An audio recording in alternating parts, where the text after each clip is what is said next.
Okay, so for today's video, I just thought I would bring you an overall perception and approach to how I would look at a imported street dog.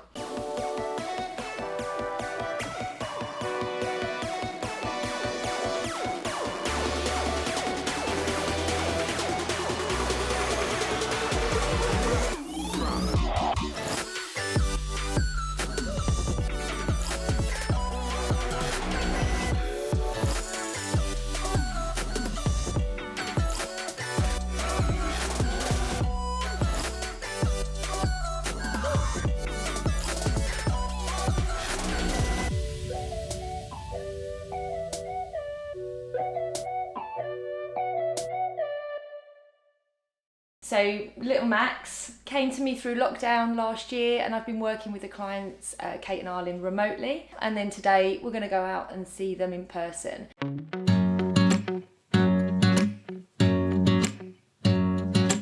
So I just thought it'd be nice to give you a little picture of how I work cases up. Essentially, the owner gets a questionnaire from me to begin with, and then I build a mind map. And these are all the considerations in black here, all the things that I look at and consider. The Bosnian street dogs, Romanian street dogs, you know, wherever they've been imported from, can be quite challenging. I'm aware that there are lots that come over and people have an amazing time with them, but we also need to consider that some of these dogs have had and been through quite a lot of trauma. There's a huge lack of socialisation in these dogs. He came over at quite a young age, but still he hadn't been socialised particularly well with people. The fact that he's now living in a house on his own with a bunch of human beings, and he's got to learn how to be social with them. So we're going to go and see Kate today and find out how challenging she's actually found it. It's okay for me to be here kind of telling her what to do and meeting my expectations, but obviously for her this has all been brand new and maybe not something that she expected to have to deal with at quite such a high level. So we're going to see how she's got on, ask her a few questions, and hopefully give all you guys a good picture of what it might be like to take on an imported street dog.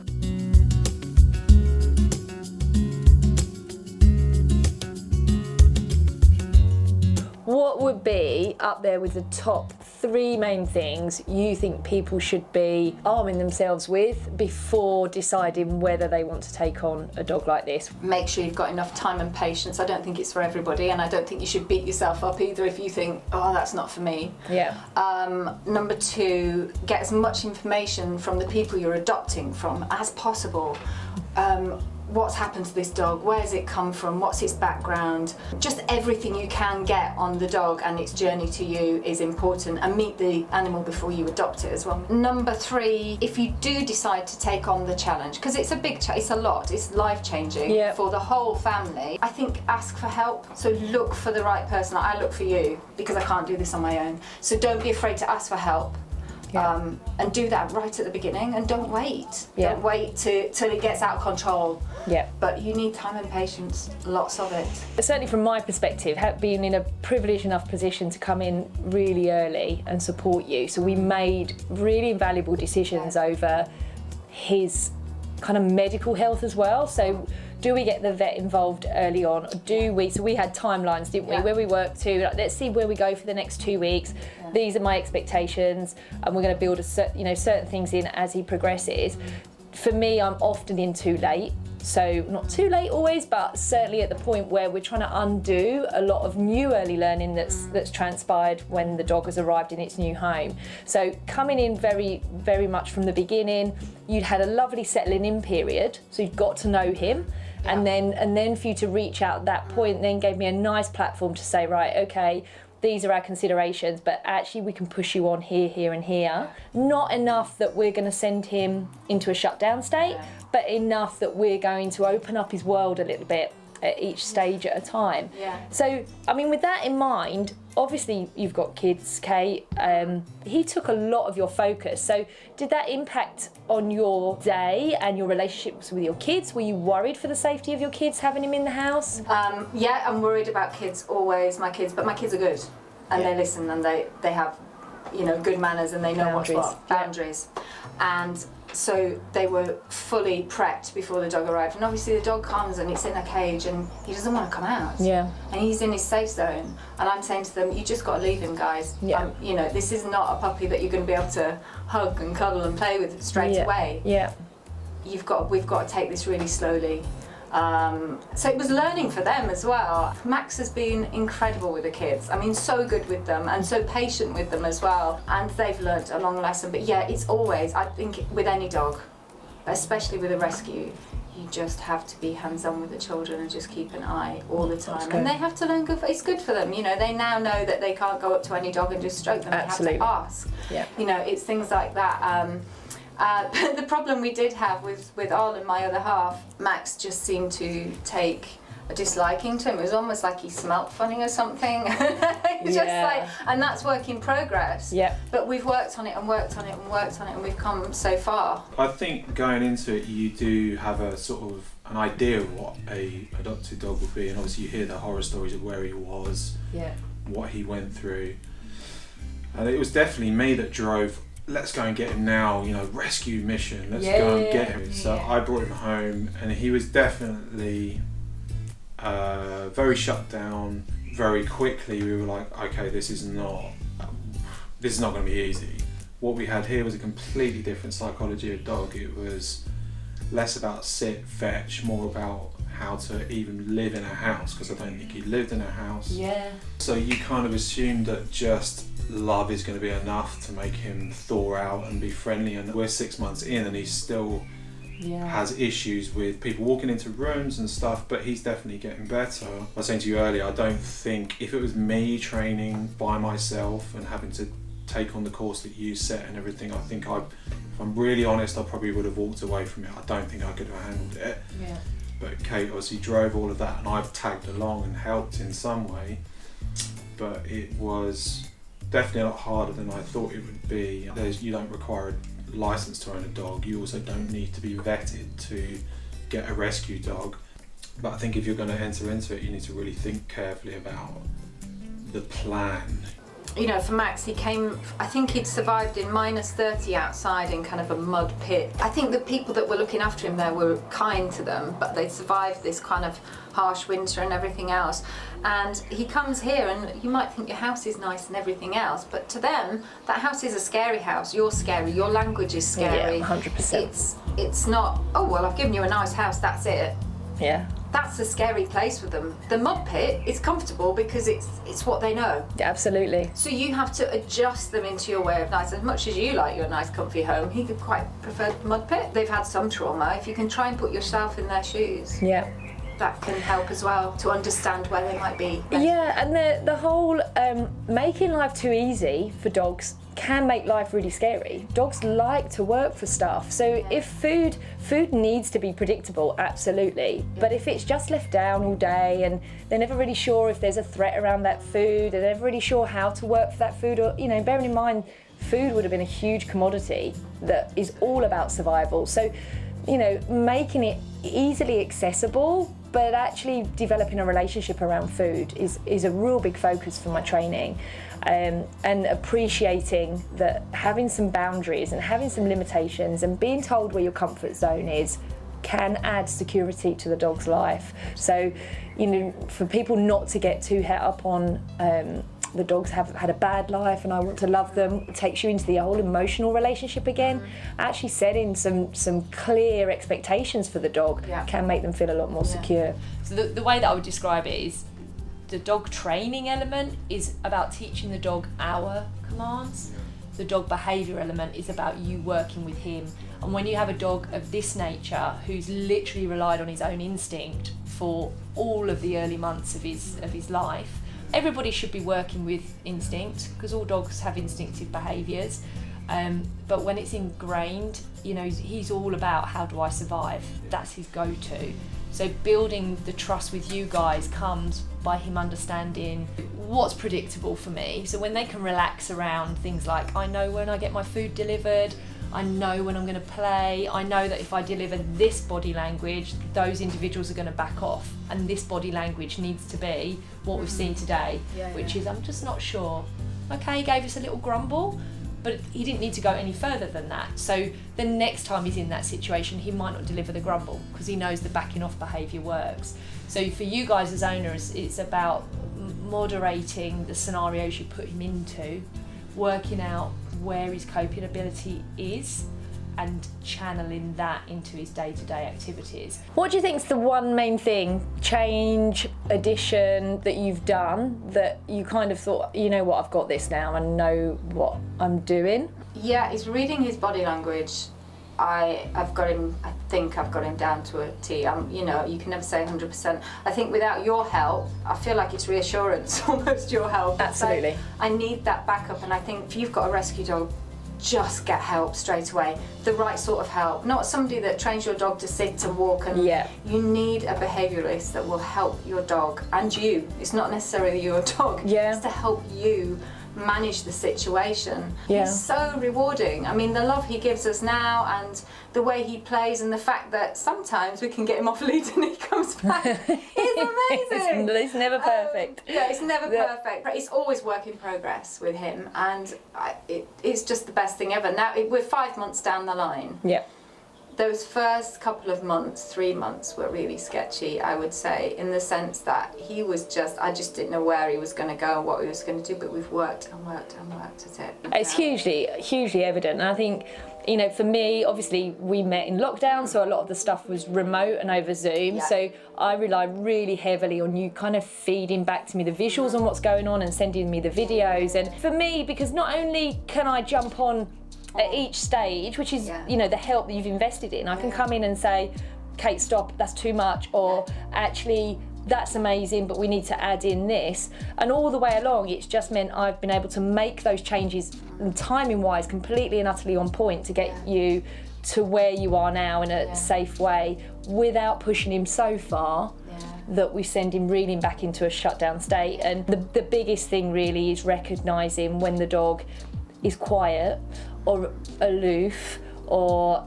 disengaged, that actually there's every chance with most of these street dogs that they are in some form of chemical shutdown. We call it a dorsal vagal state.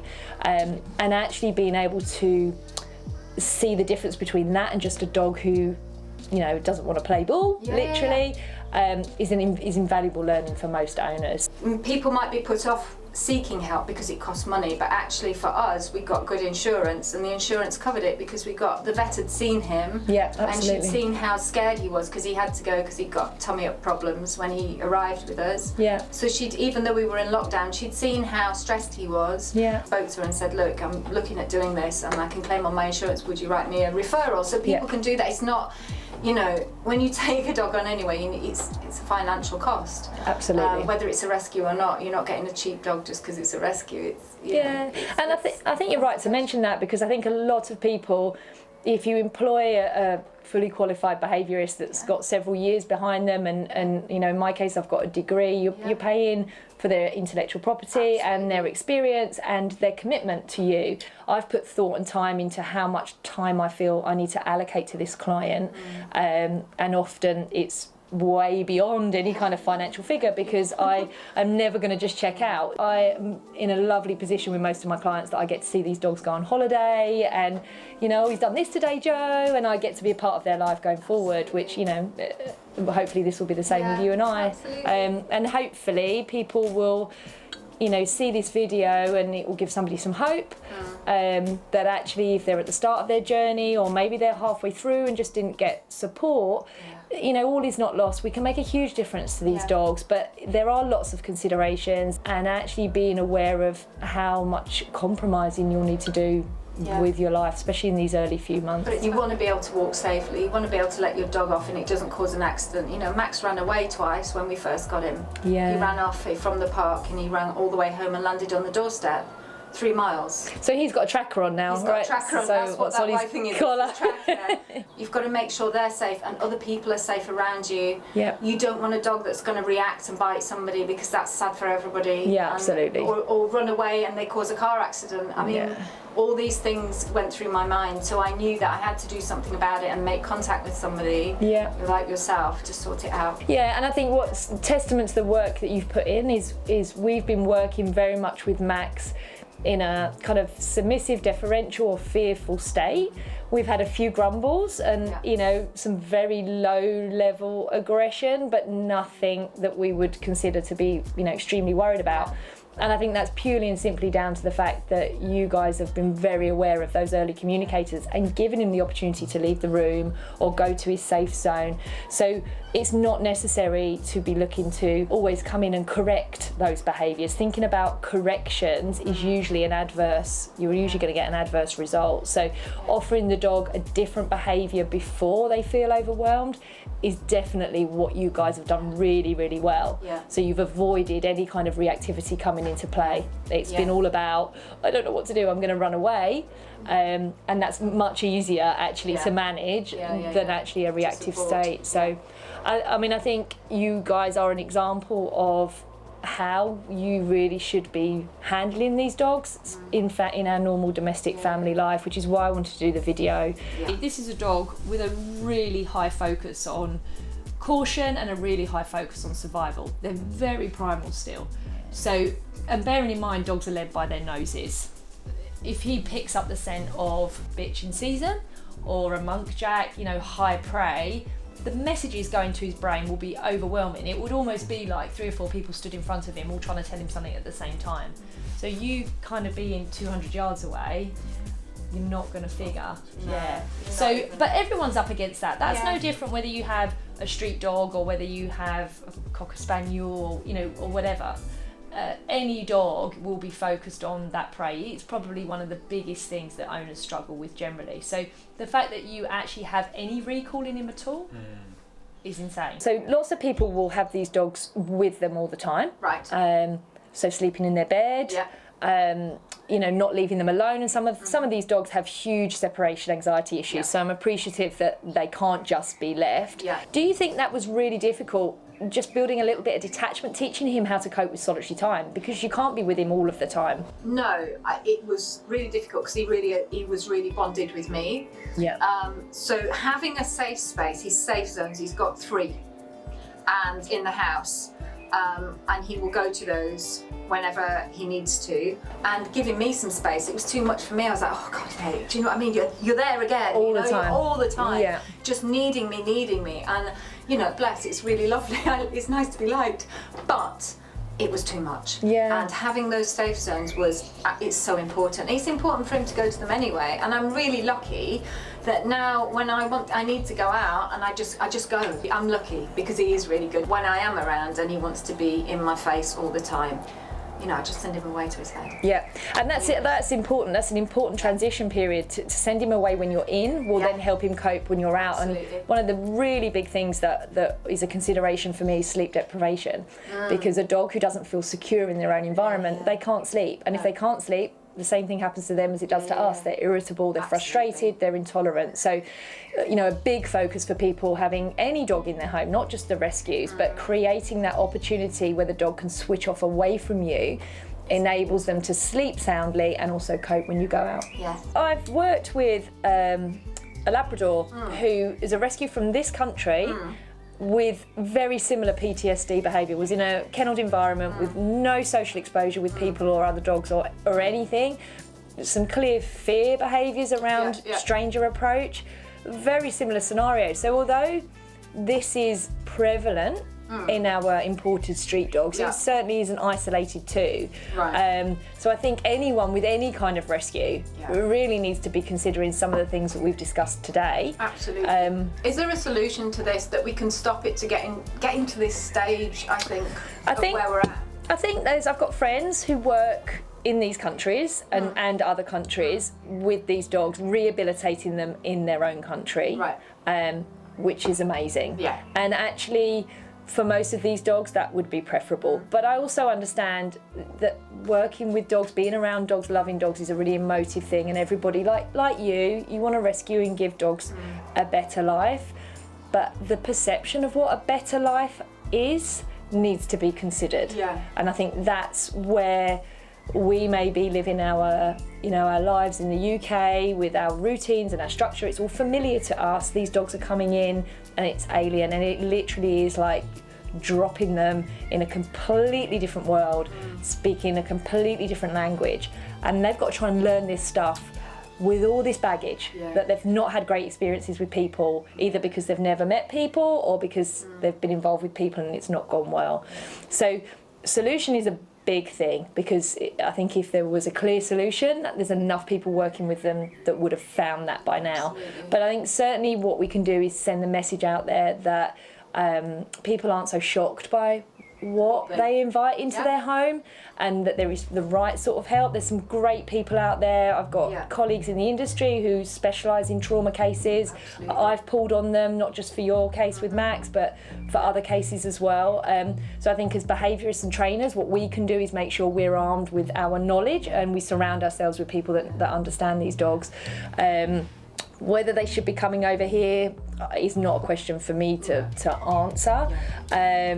We can all have our own opinions and our own views on that. I certainly know what does work really well is rehabbing them where they are, and there are people also doing that as well as bringing them in. But we can only do what we can do. So it's people like you who take the time to understand them and get the right sort of help, that then result in giving a dog an amazing life, and not one filled with stress and trauma and fear because they're never helped out or encouraged out of that fearful state.